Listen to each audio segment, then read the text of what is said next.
नमस्कार। अच्छा, पैसों को लेकर जो आम सलाह मिलती है, जैसे कि खर्चे कम करो, बचत करो, क्या उससे कभी-कभी फ्रस्ट्रेशन होती है? अगर एक ऐसे सिस्टम की तलाश है जो असल में काम करे, तो चलिए, आज रमित सेठी की किताब I will teach you to be rich के उस कोर्स सिस्टम को समझते हैं जो फाइनेंस को देखने का नजरिया हमेशा के लिए बदल सकता है। एक सलाह जो हर कोई देता है, अपनी रोज की कॉफी बंद कर दो और साल के अंत तक देखो कितने पैसे बचेंगे। सुनने में तो ये बहुत लॉजिकल लगता है ना? पर क्या ये वाकई में काम करता है? या फिर ये बस हमें हमारे छोटे छोटे खर्चों पर और ज्यादा गिल्टी फील कराने का एक तरीका है? और सच बताऊं, ज्यादातर लोगों के लिए ये तरीका काम ही नहीं करता। अगर कॉफी छोड़कर या ऐसी ही छोटी छोटी चीजों पर पैसे बचाने की कोशिश करके थक चुके हैं और फिर भी फाइनेंशियल लाइफ में कोई बड़ा फर्क नहीं दिख रहा, तो इसमें कोई हैरान होने वाली बात नहीं है। प्रॉब्लम आप में नहीं, प्रॉब्लम इस अप्रोच में है। तो फिर इसका हल क्या है? रमित सेठी कहते हैं यहीं पर हम गलती करते हैं। वो कहते हैं इन छोटी छोटी बचतों की चिंता करना छोड़ो और अपना पूरा ध्यान बड़ी जीतों यानी बिग विंस पर लगाओ। ये वो बड़े फैसले होते हैं जो आपकी फाइनेंशियल लाइफ पर दशकों तक असर डालते हैं। तो चलिए सबसे पहले ये समझते हैं कि हम अक्सर अपनी एनर्जी और अपना दिमाग कहाँ गलत जगह लगा रहे हैं। हम उन छोटी छोटी लड़ाइयों में ही उलझे रहते हैं जिनका नतीजा कुछ खास नहीं निकलता। जरा इस तुलना पर एक नजर डालिए। एक तरफ हैं छोटी चिंताएं, जैसे किराने पर 50 रुपए बचाने की कोशिश करना या अपनी कॉफी छोड़ देना। और दूसरी तरफ हैं बड़ी जीतें, जैसे कि ज्यादा किराए वाले घर को बदलकर हर महीने हजारों रुपए बचाना, उस महंगे क्रेडिट कार्ड के कर्ज को हमेशा के लिए खत्म करना, और सबसे जरूरी अपनी इनकम बढ़ाने पर फोकस करना। असली खेल तो यहीं पर है। ठीक है, तो अगर छोटे मोटे खर्चों का हिसाब किताब रखना सही तरीका नहीं है, तो फिर क्या है? जवाब बहुत सिंपल है, ऑटोमेशन। मतलब एक ऐसा सिस्टम बनाना जो आपके लिए अपने आप काम करे, बिना आपकी रोज की दखलंदाजी के। ऑटोमेशन इतना पावरफुल क्यों है? क्योंकि ये ना हमारी सबसे बड़ी कमजोरी को ही इस इक्वेशन से बाहर कर देता है। और वो कमजोरी है हम खुद। ये हमारे इमोशंस को, हमारी टाल मटोल करने की आदत को और रोज रोज फैसले लेने से होने वाली थकान को पूरी तरह बाईपास कर जाता है। जब सिस्टम ऑटोमेटिक हो तो इंसानी गलती की गुंजाइश ही खत्म हो जाती है। हम में से ज्यादातर लोग कैसे सोचते हैं, पहले सारे खर्चे कर लेता हूं और फिर महीने के आखिरी में जो भी पैसा बचेगा ना, उसे सेव कर लूंगा। पर असल में होता क्या है, महीने के आखिरी में कुछ बचता ही नहीं है। असल में ये पूरी सोच ही उल्टी है, पूरी तरह से बैकवर्ड्स। इसमें बचत को प्राथमिकता नहीं दी जाती, बल्कि उसे सबसे आखिर में रखा जाता है। और जो चीज आखिर में आती है वो अक्सर होती ही नहीं है। तो सही तरीका क्या है? इसका बस एक ही तरीका है, अपनी सोच को 180 डिग्री घुमा दो। पहले बचाओ, पहले इन्वेस्ट करो, और उसके बाद जो पैसा बच जाए उसे मजे से बिना किसी गिल्ट के खर्च करो। यही इस ऑटोमेटेड सिस्टम का सबसे बड़ा सीक्रेट है।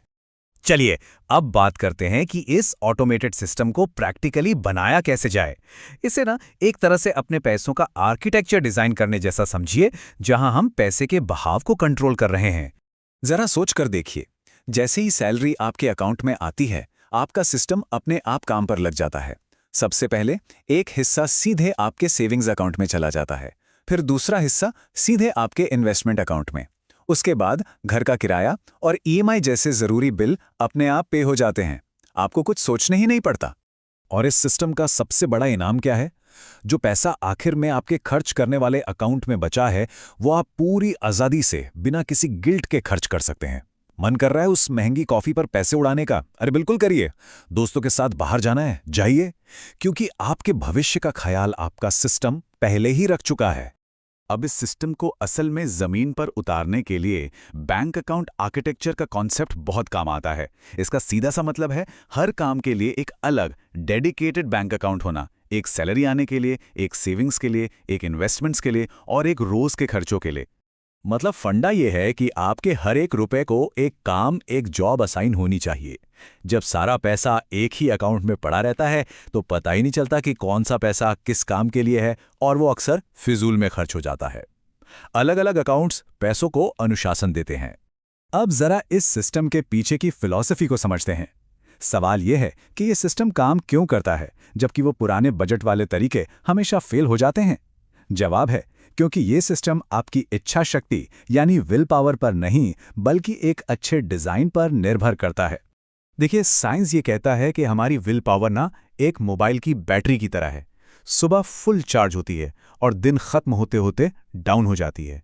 जब हम स्ट्रेस में होते हैं या कोई इमरजेंसी आ जाती है तो ये विल पावर सबसे पहले धोखा दे जाती है। इसीलिए तो नए साल के रेजोल्यूशंस और डाइटिंग ज्यादा दिन नहीं टिकते। लेकिन एक अच्छा सिस्टम, उसे इस बात से कोई फर्क नहीं पड़ता कि आपका मूड कैसा है या आपका दिन कितना बुरा गया। वो बस चुपचाप एक वफादार असिस्टेंट की तरह बैकग्राउंड में अपना काम करता रहता है। हर महीने वो आपके लिए फैसले लेने का बोझ ही कम कर देता है, जिससे गलतियों की गुंजाइश भी कम हो जाती है। तो ये लाइन गांठ बांध लीजिए, एक अच्छा डिजाइन हमेशा कच्चे अनुशासन पर भारी पड़ेगा। खुद को और ज्यादा डिसिप्लिन होने के लिए फोर्स करने से बेहतर है एक ऐसा सिस्टम डिजाइन कर लिया जाए जहां डिसिप्लिन की जरूरत ही कम से कम पड़े।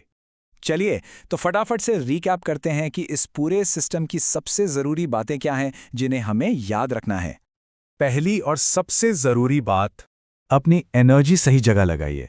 कॉफी पर 50 रुपए बचाने के बजाय ये सोचिए कि इनकम कैसे बढ़ाई जाए, ज्यादा ब्याज वाला कर्ज कैसे खत्म किया जाए और बड़े खर्चों को कैसे कम किया जाए।